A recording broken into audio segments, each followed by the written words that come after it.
Ladies and gentlemen, hello and welcome to my lecture, AI and Imaging, Where Do We Stand? The agenda for this talk would include discussions on challenges we're meeting in today's imaging. I'll also be discussing some AI applications that are currently being used in imaging. And most importantly, we will reflect on the future of radiologists in the era of artificial intelligence.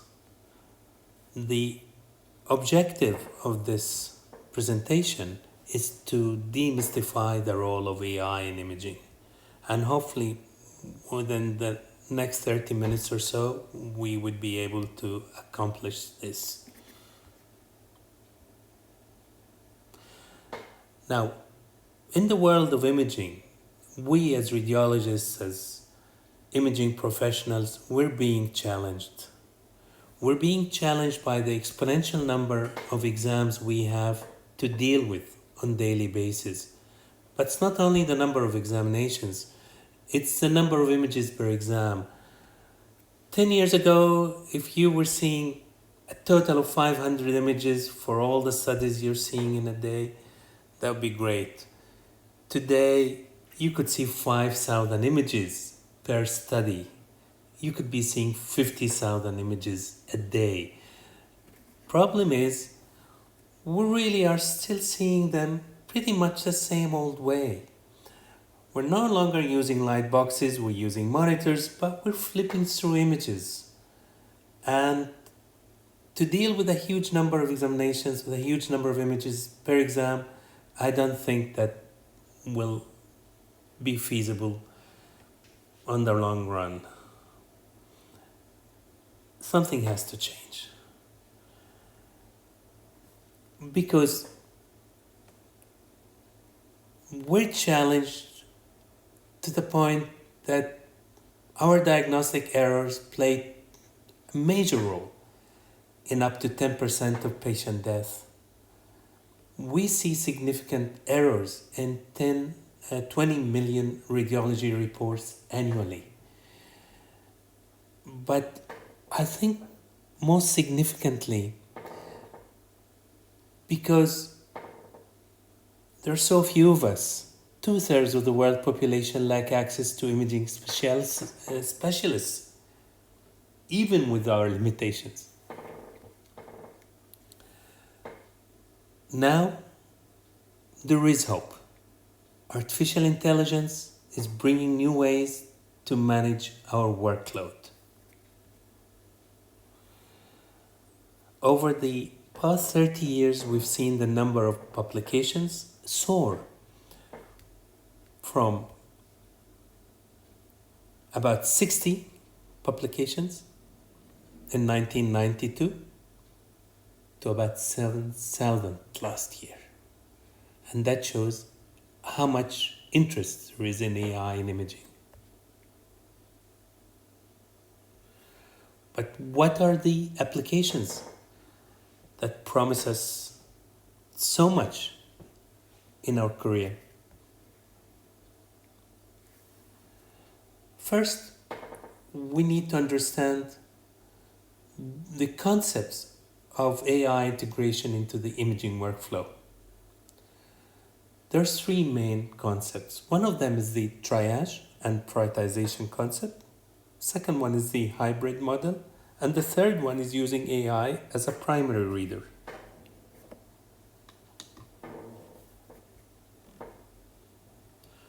Now, in the triage and prioritization model, images are produced by the modality, they're sent to the PACS.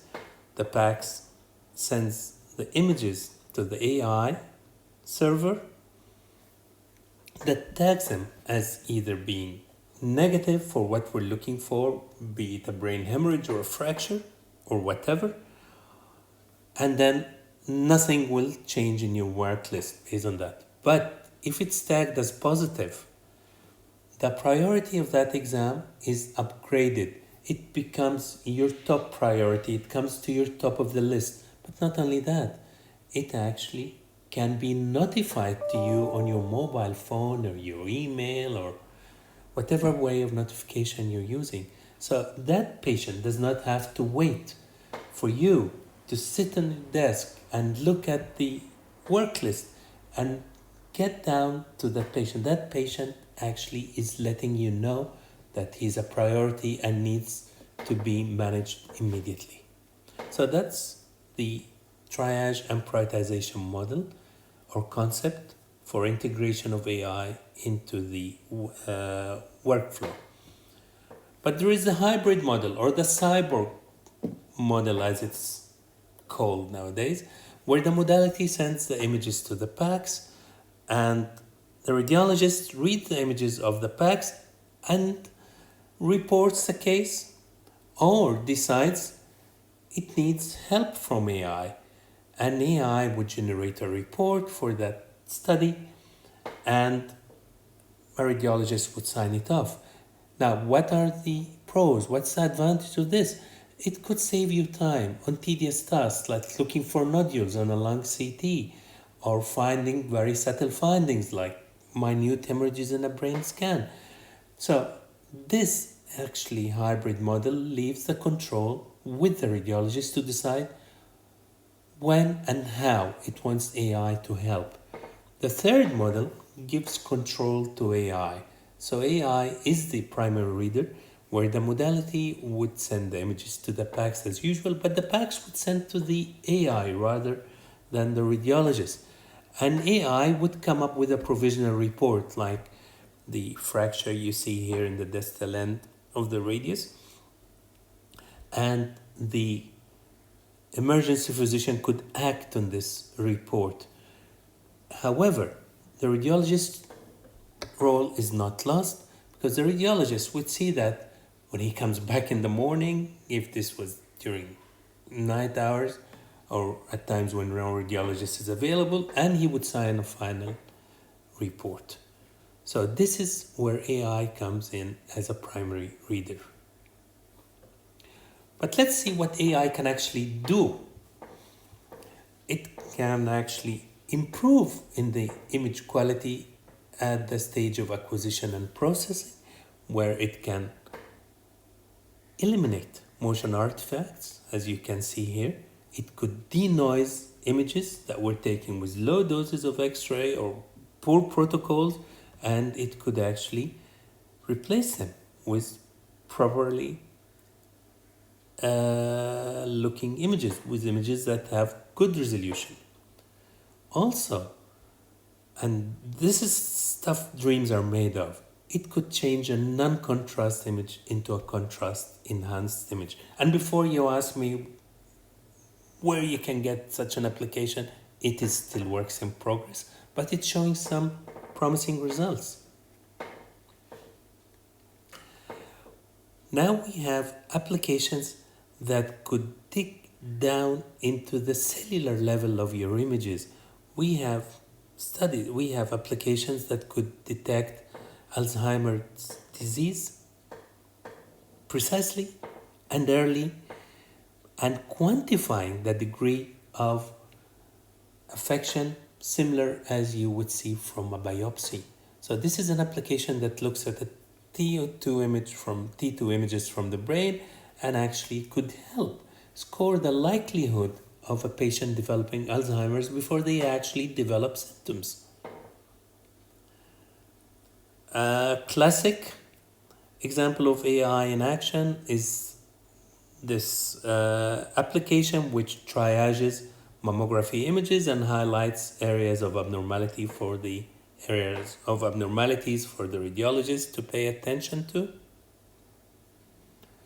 Another example is this CT scan where lung nodules are highlighted, segmented, characterized, quantified, and scored and followed up. These are all done by applications from the AI world. This is an example of a very promising application that can actually give you the calcium scores for the coronaries, the Agatston score, on non-gated CT scans. So you don't need a gated CT scan to get an AGAS score. You can get it from a routine low-dose CT of the chest that you're doing every day in your facility, and that would give you an idea of the risk factors that patient might be carrying for coronary artery disease. Quantification of emphysema, that's something as radiologists we've all been struggling with, but now we can see that we can, using artificial intelligence applications, quantify in an objective manner, and we can follow it up.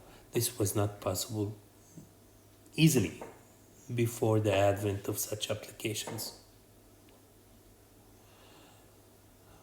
And just like we could characterize and quantify things like emphysema and lung nodules, we can quantify interstitial lung disease, and I'm sure we've all struggled with interstitial lung disease characterization and quantification in the past, and having applications such as this would make our life so much easier.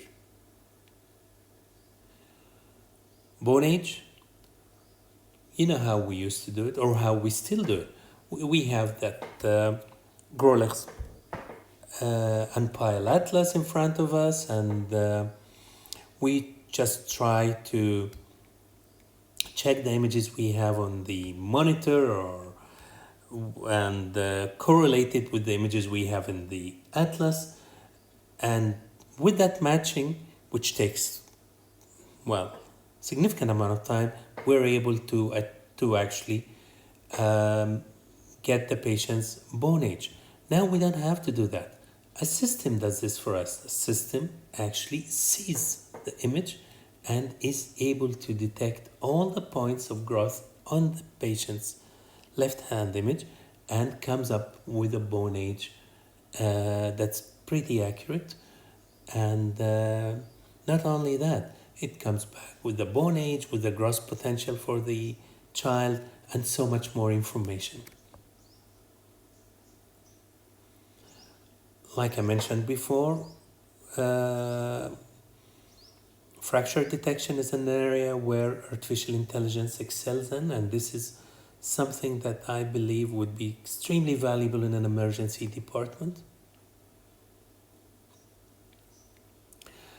Another example of detection fracture is osteoporotic fractures detected on VFA, vertebral fracture assessment, achieved through DEXA scanning. Here the fracture vertebrae are heat mapped, but we could also use it as an opportunistic screening for patients having CT scans, where the vertebral fractures are heat mapped, as you can see here. But not only heat mapped, they're actually heat mapped and scored. So we could be mild, moderate, or severe. And since we're in the arena of orthopedics, scoliosis measurement, always a chore for us, can now achieved automatically using AI applications. But not only that, we can predict the outcome for surgical correction of scoliosis, and this is an image of the predicted outcome. Compare it with the actual outcome. Almost perfect match. Now, obviously, AI can look at images as much as radiologists do, but I think they can do it better. I know they can do it better. So, what does that mean for radiologists? Radiologists are human. We have limited abilities. AI is technology. It doesn't get sick, it doesn't take vacations, it doesn't change in mood, it doesn't have to labor with what life is offering it. So it can only improve. We have limited capacity. So does AI spell the end of radiology?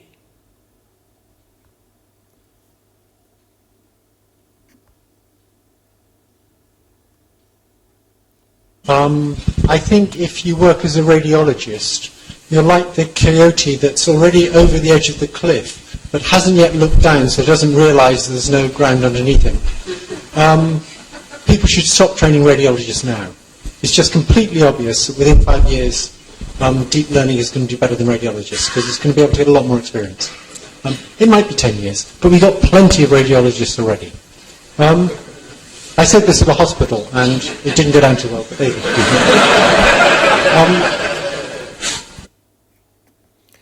Okay.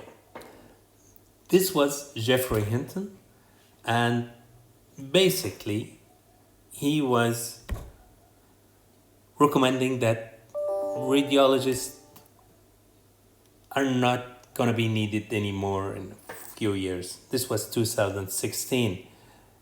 And I wonder whether you remember Geoffrey Hinton from my previous lecture. He's one of those people that I believe were part of AI's history. And I think I mentioned him and I said his work was pivotal in making AI, especially for imaging, what it is today. So we have to take him seriously. So would we see AI eliminating radiologists? I don't think so. And I don't think there is a need to panic. Because people such as Jeff Hinton, who predict the end of radiology, don't really understand radiology very well. They don't understand how we work. He's amazing at what he does. He's data scientist, he's a mathematician. He created neural networks as we know them today. But he sees radiology as being just perceptual, as being just looking at images, but it is not just perceptual. Radiologists are physicians. We specialize in using technology to make diagnoses. And AI will assist mainly with the perceptual tasks in imaging, what Geoffrey does best, looking at imaging. But AI is a long way from the cognitive tasks required for diagnosing the full range of human disease. There is so much to diagnosis in radiology beyond the perceptual part. So, in closing, I want to say that AI is here to stay, and it will help us see more and diagnose disease more accurately and faster. AI will help re-establish the long-lost radiologist-patient-human connection. So AI will not replace radiologists. Rather, radiologists leveraging the power of AI will replace those who do not. I want to say that the future of imaging is improved diagnosis delivered by human imaging professionals working with AI. With this, we've come to the end of my presentation, and I thank you, and I leave you with this thought to think about. Will AI be the last human invention? Thank you.